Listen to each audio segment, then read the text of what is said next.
I usually say in lessons teaching beginning footwork that 90% of your fencing movements, probably more, are made of advances, retreats, lunges, and recovering. This is probably more like 99% if you add in combinations with half steps. All of the other types of fencing steps will fit into that small remaining percentage, but they are very important. The remaining types of fencing steps all serve very specialized purposes. You can't just do them because you want to. You do them because there probably is not another way that you can do it easier or better.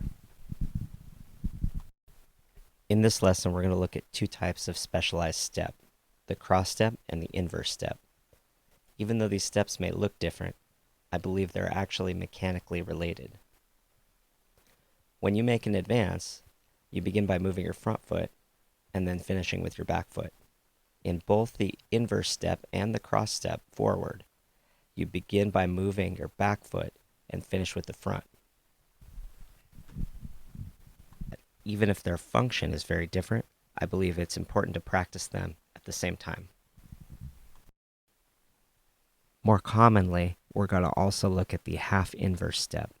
It is actually probably the most common, more common than an inverse step, and especially in combination with attacking. Half inverse step, just like a half step, is just simply one foot moving instead of both feet to complete the advance or retreat. In this lesson, we're going to make some tactical footwork exercises with these steps to reinforce their usefulness in very specific situations. It'll be important that you're imagining the fencing situation or that you're fencing with a partner or an opponent in these exercises. As with the last couple exercises, you may need a random interval timer or a partner to help you. Before we can talk about each exercise, we need to briefly discuss when you use each type of step. Cross steps are made to radically change your location on the strip or the distance between you and an opponent.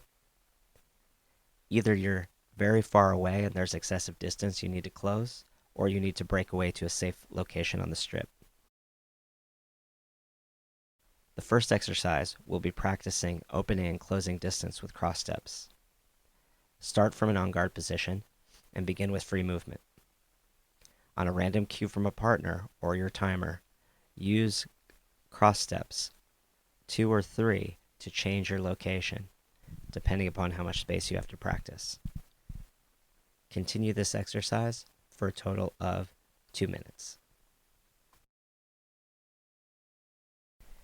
Inverse steps are applied a little differently depending upon which direction you're moving. Common sense will tell you inverse retreats are used for defensive purposes. Inverse advances are usually used as part of an attack. In exercise number 2, we're going to look at inverse retreats and half inverse retreats. The inverse retreat is best used to remove a toe target from an opponent's reach. The traditional defense from a toe touch was a half inverse retreat with a counterattack to the arm.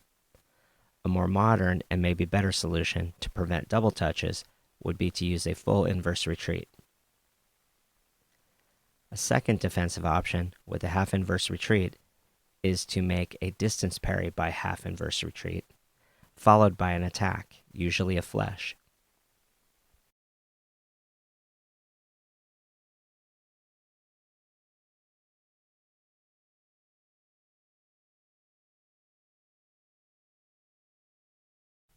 In exercise number 2, start from an on-guard position, begin your free movement. On that random interval, either make inverse retreat or half inverse retreat with a counterattack.